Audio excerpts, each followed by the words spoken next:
Hello everybody, my name is Benji. Welcome back to Dyson Sphere program. Our orbit with the Hive is about to collide. We are within 1,000 meters of the Hive. And oh, they stopped orbiting. That's odd. My space fleet was orbiting the planet for a moment. Why are my missiles not firing? I'm genuinely so confused why my missiles aren't firing. Like, the Hive is right here. I want to see planetary carnage.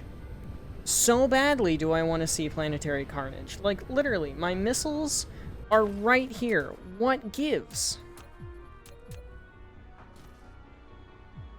What gives? The Hive is approached. It doesn't even say how far it is. It just says approached. I'm gonna look this up because this is really starting to bug me that we can't get this to work. Give me a second. Alright, according to everything that I have found online, this is supposed to work. Because I have space set to high priority. Upper air doesn't really seem to matter. The range is 4,200 meters, and we know for a fact, literally the Hive is right there. However, something that I've seen some people say is you've got to aggro it yourself first. So, let's do exactly that.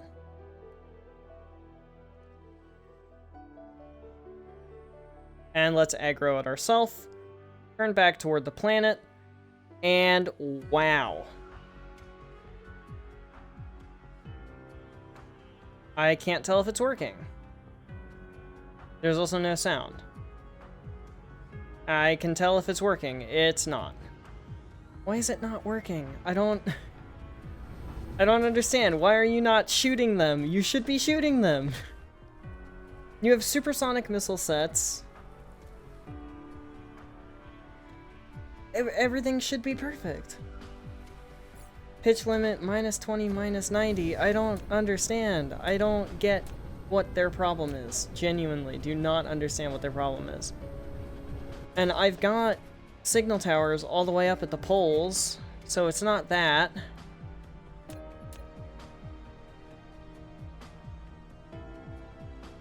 So I am very unsure as to why it's not working. Good news is, apparently we can deploy our units and then just chill here. Yeah, we're just wiping out, like, piece after piece here. What's actually going on in my space fleets? Oh, I'm losing space units like crazy. That's fine, though. These are the only units I've got, so once this is done, this is done. I'm miffed that the missiles aren't shooting. If anybody has any answers as to why the missiles aren't actually shooting, please do let me know. I would really appreciate having that information, because I genuinely have no idea why the missiles aren't able to shoot the Hive, despite the fact that it is easily within range. I don't know. I'm at a complete loss. My settings should be fine. The entire planet is covered in signal towers, so I don't get what's going on there. That was the last of the space units that I had there. It looks like they're going back into positions for defense. Probably.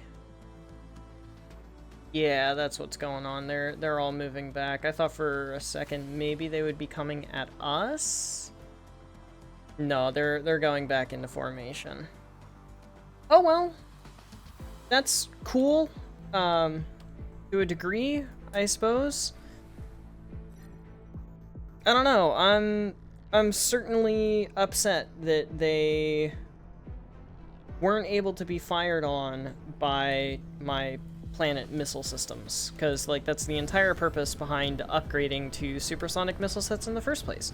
Like, going for the supersonic missile sets was so that I thought, so that I would be sure that it would actually aggro on the hive from the planet. I don't know why they're not.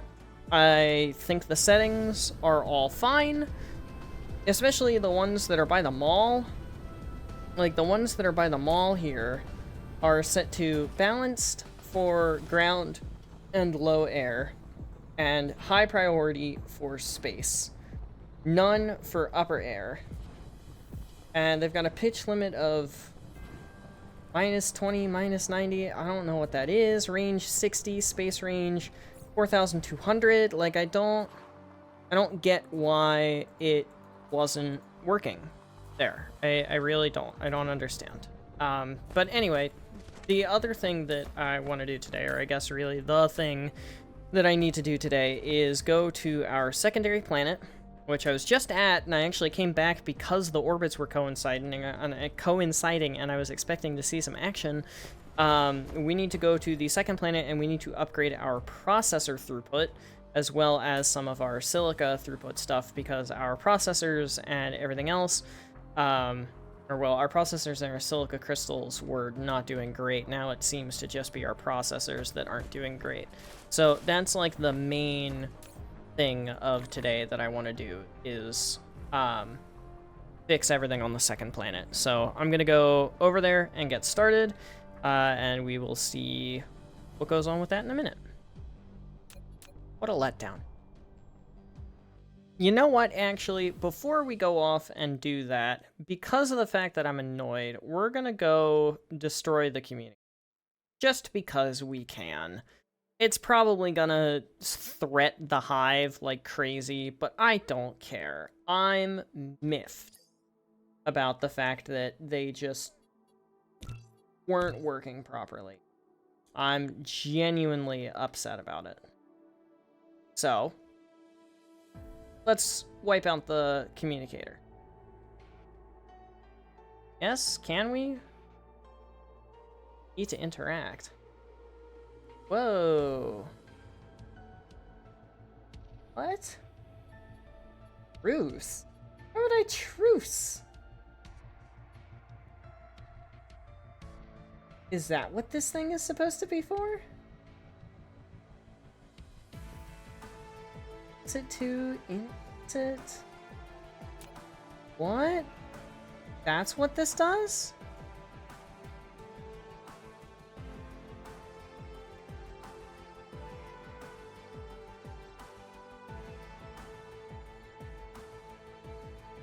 I thought the entire point of this thing was for the fog to be able to communicate to and from various systems.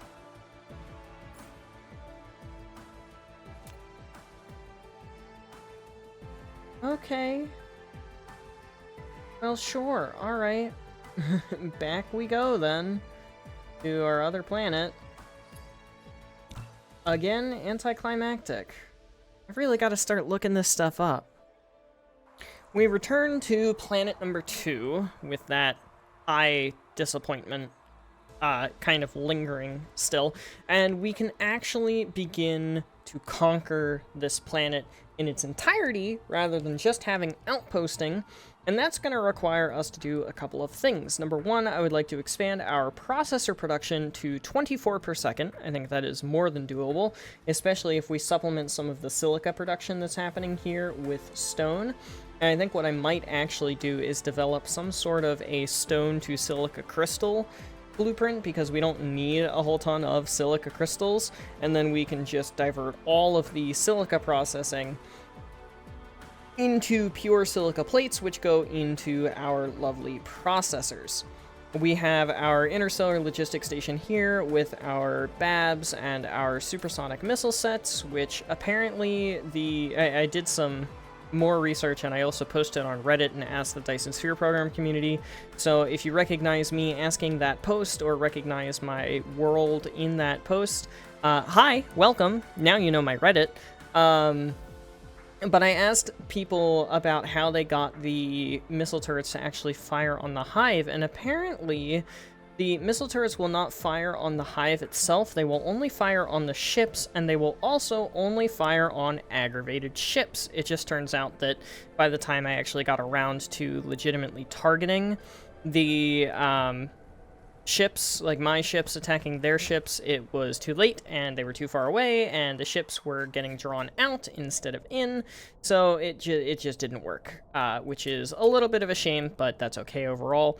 We did weaken it pretty significantly. Like, there's a lot of gaps in the ships here. Of course, it looks as though they are replenishing those relatively quickly, so we're probably going to have to deal with that a little bit later on. The main idea that I have for the rest of this episode, though, is just 24 per second of processors. So that, of course, we're going to start actually using logistic stations on this map, on this planet, which means we have ourselves some ray receivers. Our total production is doing fine. We've got some coverage on the poles here with the signal towers. I made a blueprint for this as well, which is nice. And then we will, of course, have planetary shielding on all of the crucial bits and everything once we actually end up doing that. Also, yeah, that's just a thing we're going to have to deal with. Level 4 base, 90 units incoming. So that's going to be super duper fun to deal with as we go. This planet also has a ton of wind energy, so I'm going to be placing down wind turbines like crazy. Anyway, back to the math side of things. We are going to be using proliferation on everything, and all of the, what is it, 233,000 coal. All of this coal right here will be going toward proliferation juice, and nothing else. So, look forward to that. Processors require 2 each of everything else, so that means that we need to have 2 microcrystalline components per second. If we're aiming for 12 per second processors in one blueprint, we need 24 per second of circuit boards and microcrystalline components. 24 per second microcrystalline components is going to require 24 per second copper and 48 per second of the silica crystal, which is totally fine. And then the circuit boards is going to require a further, 24 per second divided 2, 12, so 36 per second total copper. Yeah. And then 24 per second of iron. So it's not quite a all across the board as it used to be. I guess those recipes changed, or I just missed something, or something happened, because it used to all be identical. You used to have to require identicality with these guys, but apparently not anymore. And that's honestly not that bad, apart from the 48 per second of the high purity silica, which is going to be a bit of a pain in the butt. We can just expand, apparently that didn't want to open, this 24 per second graphite into a 48 per second by upgrading the input belts to tier 3 and the output belts to tier 2, and of course obviously changing everything else that has to do with this blueprint. But that's not a whole ton of things overall, and then of course we are going to have proliferation juice set up here, so I'll have to make sure that everything is friendly for the proliferation juice here. And then every single other step of the way is also going to be proliferated, with the exception of ore production, because I'm not really that worried about ore production. If we end up running out of silica ore on this planet, which might happen before we end up expanding, we can outsource to this planet because it's very close to our walls, and if it's not within our walls, we can take care of bases and all the things. So yeah, that's the plan. I'm going to make this blueprint. And then I'm going to paste down everything else that we need in order to make this as one giant system. That way, if we ever need more, we just copy and paste the system. And then we'll end the video, and next video, we can talk about exostellar outposting and operations, which will be pretty cool. See you in a second. Okay, so I'm not done, but I had to pause because this is happening. I don't entirely know what is going on here, but I looked at the map. I have to assume that that was happening for like a decent length of time too, not just when I looked at the map. I'm assuming that's just the hive replenishing its source of matter, because matter is how it makes all of like ships and all of like the attacking vessels and all the things, right? So I'm assuming that that's what that is. Anyway, we've got a decent amount of production ready to go. I just need to set up the mining and the silica stuff, and then I'll set up the silica crystal and everything else mining and exporting off camera. Yeah. Be right back. And with that, everything is set up, and we can finally turn it all on, which I feel really nice about. We've got silica processing. I don't think this is enough. In fact, I almost know for a fact that it's not enough. Also,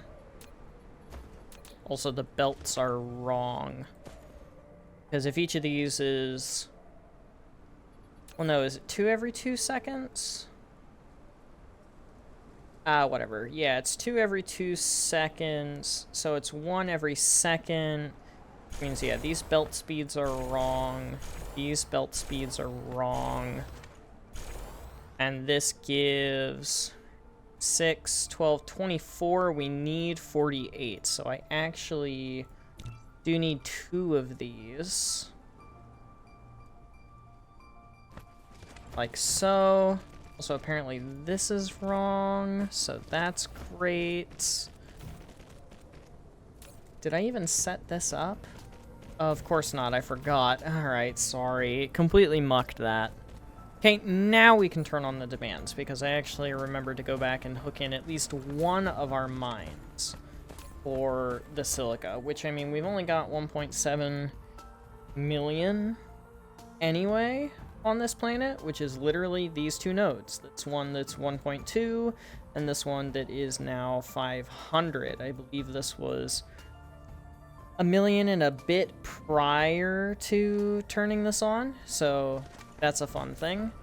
Our copper should be... Okay, there it goes. I also need to connect both of these, because there's a mine literally right here. No sense wasting the drones. That's copper turning on, iron turning on.